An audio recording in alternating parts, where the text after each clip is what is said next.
Welcome to code with Vijesh. This is lecture 8। इस lecture में ये सीखेंगे कि एक्सेल में आपके पास डिफरेंट कर्सर होते हैं या जो आपके पास माउस होता है तो उसकी डिफरेंट शेप्स आ जाती हैं। तो ये शेप क्या होती हैं, इनका यूजेज क्या है, तो आएँ तो इस वीडियो में हम ये सारी चीज़ें प्रैक्टिकली सीखेंगे। तो सबसे पहले मैं यहाँ पे आके एक्सेल में आ गया हूँ, ठीक है। तो सबसे पहले न्यू शीट पे आ जाते हैं।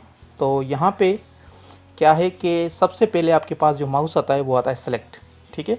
तो यहाँ से ये जो माउस का कर्सर है ये यूज़ होता है फॉर द सेलेक्ट पर्पस। अगर आपने कोई भी डेटा सेलेक्ट करनी है, लाइक इस माउस से आप डेटा सेलेक्ट कर सकते हैं, या डाउन जाएंगे तो इस तरह से आप डेटा को सिलेक्ट कर सकते हैं।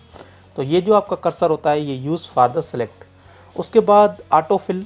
ऑटोफिल क्या है, लाइक आपने डेटा यहाँ पे 1 एंटर कर दी, ठीक है। उसके बाद आप यहाँ पे सिलेक्ट करेंगे तो जो भी एक्टिव सेल होगा उसके डाउन आप जाएंगे तो एक स्क्वायर होगा। जब स्क्वायर पे आप आ जाएंगे तो ये आपके पास एक माउस का कर्सर आ जाएगा। तो ये आपके पास यूज़ होता है फॉर द ऑटोफिल। जैसे ही आप इसको डाउन एरो करते जाएंगे तो ये आपके पास ऑटोमेटिक डेटा फिल होती जाएगी। तो अब ये क्या है, डेटा सेम ही आ गई।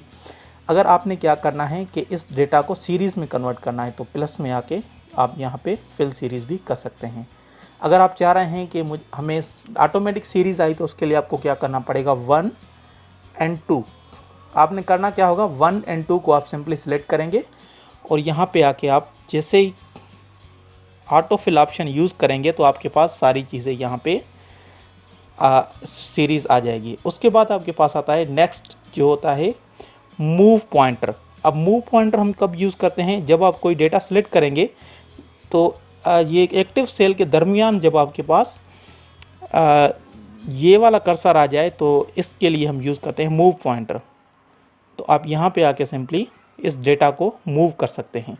तो ये जो आपके पास कर्सर होता है ये यूज़ होता है फॉर मूविंग द डेटा, ठीक है। तो ये आपके पास मूव कर्सर हो गया। उसके बाद अगर आपने डेटा एंटर करनी है, एडिट करनी है, तो उसके लिए आपके पास ये कर्सर आता है। अगर आपने सिंपली कंप्लीट कॉलम सेलेक्ट करना है तो यहाँ पे आप क्लिक करेंगे तो कंप्लीट कॉलम सेलेक्ट हो जाएगा। अगर आपने कंप्लीट रो सेलेक्ट करनी है तो यहाँ पे आके आप कंप्लीट रो सेलेक्ट कर सकते हैं। उसके बाद अगर आप विड्थ इंक्रीज़ करना चाह रहे हैं या डिक्रीज़ करना चाह रहे हैं तो कॉलम के दरमियान जो लाइन है इसको आप यहाँ से आके विड्थ इंक्रीज़ भी कर सकते हैं और यहाँ से डिक्रीज़ भी कर सकते हैं। अगर आपने हाइट बढ़ानी है तो रो में आके इन दरमियान जो स्पेस है इसको हाइट बढ़ा भी सकते हैं और डिक्रीज़ भी कर सकते हैं।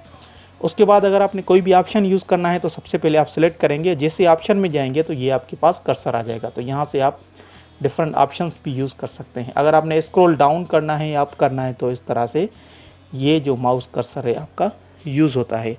तो होपफुली ये सारी चीज़ें आपको समझ में आ गई होंगी कि डिफरेंट जो हमारे एक्सेल में कर्सर होते हैं उनका यूज़ क्या है और ये हम किस पर्पज़ के लिए यूज़ करते हैं। तो इन नेक्स्ट वीडियो होपफुली हम ये सीखेंगे कि हम ऑटोफिल ऑप्शन या फिल सीरीज़ को प्रैक्टिकली समझेंगे कि हमें अगर किसी भी तरह की सीरीज़ फिल करनी हो तो हम किस तरह से कर सकते हैं। Thanks for watching the video. See you in the next video.